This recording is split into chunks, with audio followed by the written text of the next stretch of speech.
জামাত ইসলামের তৎকালীন আমির, নায়েবে আমির এবং সেক্রেটারি জেনারেল শহীদ মৌলানা মতিউর রহমান নিজামী, শহীদ আলী হাসান মোহাম্মদ মুজাহিদ এবং আল্লামা দিলওয়ার হোসেন সাঈদী রাহিমাহুল্লাহ, এই তিনজনকে জুন মাসের 29 তারিখ গ্রেফতার করা হয়। তাদের অপরাধ, তারা নাকি ইসলাম ধর্মের অবমাননা করেছেন। আফসোস, ইসলামের জন্য আজীবন যারা লড়াই করলেন, যাদের অনুসারীরা এখনও লড়াই করে যাচ্ছেন, যাদের অনুসারীরা জেল জুলুম শাহাদত কবুল করেছেন, তাদেরকেই অপবাদ দেওয়া হলো তারা ধর্মের অবমাননা করেছেন।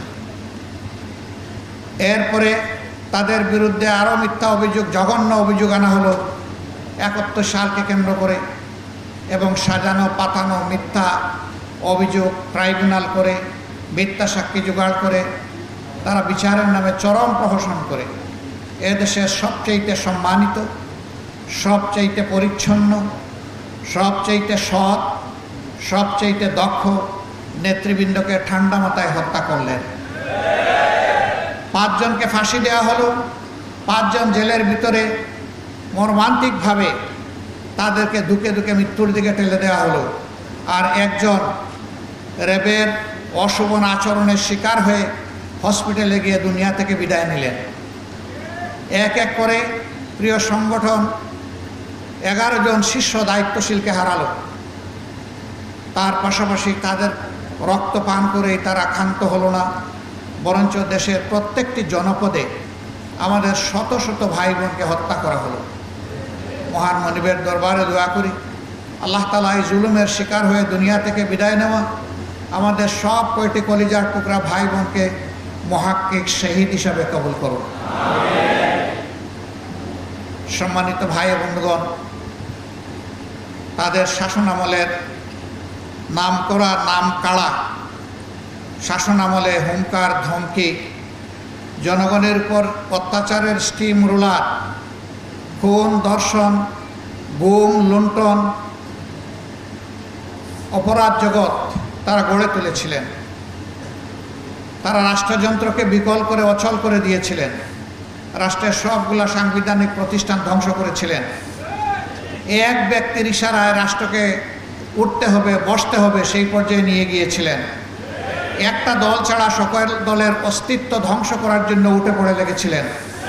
শুধু জামাতে ইসলামী নয়, তার সাথে অন্যান্য বিরোধী দলকে আঘাত করা হয়েছে, তাদেরও নেতা কর্মীদেরকে খুন করা হয়েছে, তাদেরও নেতা কর্মীদেরকে গুম করা হয়েছে, তাদের সম্পদের উপর আঘাত দেওয়া হয়েছে। তবে ব্যতিক্রম জামাত ইসলামী 3টা দিক থেকে।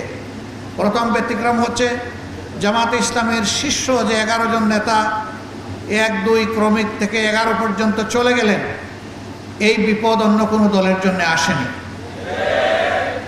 দ্বিতীয় ব্যতিক্রম হচ্ছে একমাত্র দল, যেই দলের নেতৃবৃন্দের ঘর বাড়ি ধ্বংস করার জন্য তৎকালীন জুলুমবাজ সরকার তারা বুলডোজার চালিয়েছিল। অন্য কারো ঘর বাড়ি ভাঙ্গার জন্য তারা বুলডোজার ব্যবহার করে নাই। তৃতীয় ব্যতিক্রম হলো ছাত্র জনতার অভূতপূর্ব এই আন্দোলনের সময় দিশাহারা হয়ে এই সরকার জামাত ইসলামীকে নিষিদ্ধ ঘোষণা করে এবং তার সাথে ইসলামী ছাত্র শিবিরকেও নিষিদ্ধ ঘোষণা করে। অসৎ উদ্দেশ্য নিয়েই তারা এটা করেছিল যে এই সময় এই কাজ করলে জামাতে ইসলামী ছাত্র শিবির বিক্ষোভে ফেটে পড়বে আর তারাও তাদের সর্বশক্তি নিয়ে আকাশ পাতাল সব দিক থেকে ঝাঁপিয়ে পড়বে।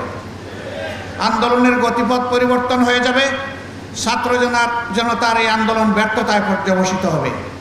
জামাত তাদের পাতা ফাঁদে পা দেয়নি। আমরা তাদের এই চাতুর্য ধূর্ততা বুঝতে পেরেছিলাম। আমরা আল্লাহ তাআলার কাছে আশ্রয় চেয়েছিলাম, আমরা আল্লাহ তাআলার কাছে তৌফিক চেয়েছিলাম। আল্লাহ যেন এই আঘাত আমাদেরকে ধৈর্য ধরে সহ্য করার তৌফিক দান করেন। মহান রবের দরবারে শুকরিয়া আদায় করি যে কোথাও এত বড় আঘাত আসার পরে আমরা সামান্য একটা চিৎকারও দেইনি। আলহামদুলিল্লাহ, তাদের ষড়যন্ত্র ব্যর্থ হয়েছে। 26 দিনের মাথায় আমরা আবার আমাদের এই অধিকার ফিরে পেয়েছি। আল্লাহ তাআলা শুকরিয়া আদায় করি। এই ফিরে পাওয়ার পরে আমরা উল্লাসে ফেটে পড়িনি, বরঞ্চ আমরা সেই মহান মনিবের দরবারে সুজুদে নিজেদের মাথাকে আমরা নুয়ে দিয়েছিলাম, যিনি আমাদেরকে আমাদের অধিকার আমাদের কাছে ফিরিয়ে দিয়েছেন এবং আমাদের উপর যে জুলুম করা হয়েছিল সেই জুলুমের পর্দা আল্লাহ তাআলা নিজেই ছিঁড়ে ফেলেছেন।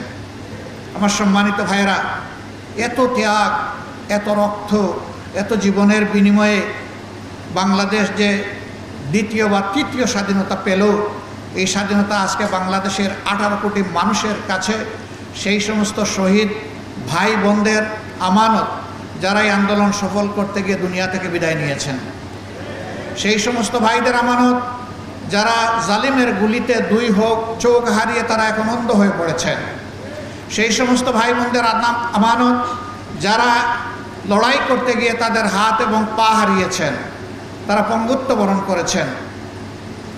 আপামর জনতার এই আমানত আমাদেরকে বহন করতে হবে এবং তার প্রতি সম্মান দেখাতে হবে। বর্তমানে যে সরকার আছে, জনগণই তাদেরকে এই দায়িত্ব দিয়েছে। তাদের মূল কাজ হচ্ছে রাষ্ট্রের যে বিশাল ধ্বংস সাধন করা হয়েছে, প্রাতিষ্ঠানিক জায়গাগুলোকে এলোমেলো করে দেওয়া হয়েছে, সর্বনাশ করে দেওয়া হয়েছে, দ্রুততম সময়ের ভিতরে তারা এগুলাকে পুনর্বিন্যাস করবেন। নির্বাচনের জন্য একটা অনুকূল পরিবেশ তৈরি করবেন। যখনই অনুকূল পরিবেশ তৈরি হয়ে যাবে, তখন একটি অর্থবহ, গ্রহণযোগ্য, সুষ্ঠু নির্বাচন জাতিকে উপহার দিয়ে তারা আবার তাদের স্ব কর্তব্যের জায়গায় চলে যাবে। আমরা সেই দিনের অপেক্ষায় আছি। আমরা তাদেরকে সঙ্গত সময় দেওয়ার পক্ষে। এই কাজগুলা করার জন্য যেটুকু মিনিমাম সময় প্রয়োজন, সেই সময় আমরা তাদেরকে দেওয়ার পক্ষে। আমরা এই কথা বারবার উচ্চারণ করেছি। সেই সাথে আমাদের আকাশ এখনো কালো মেঘ মুক্ত হয়নি। এখনো বাংলাদেশের আকাশে শকুনের ঘোরাঘুরি চলছে। এই ব্যাপারে আমরা যেন আত্মতৃপ্তিতে না ভুগি যে আমরা বোধহয় পরিপূর্ণ সফলতা বা বিজয় পেয়ে গিয়েছি। বাংলাদেশের মানুষকে হয়তো আরও অনেক ত্যাগ স্বীকার করতে হবে। আল্লাহ তাআলার কাছে দোয়া করি সকল ত্যাগের বিনিময়ে আমাদের দেশটাকে যেন আল্লাহ তাআলা পরিচ্ছন্ন করে দেন।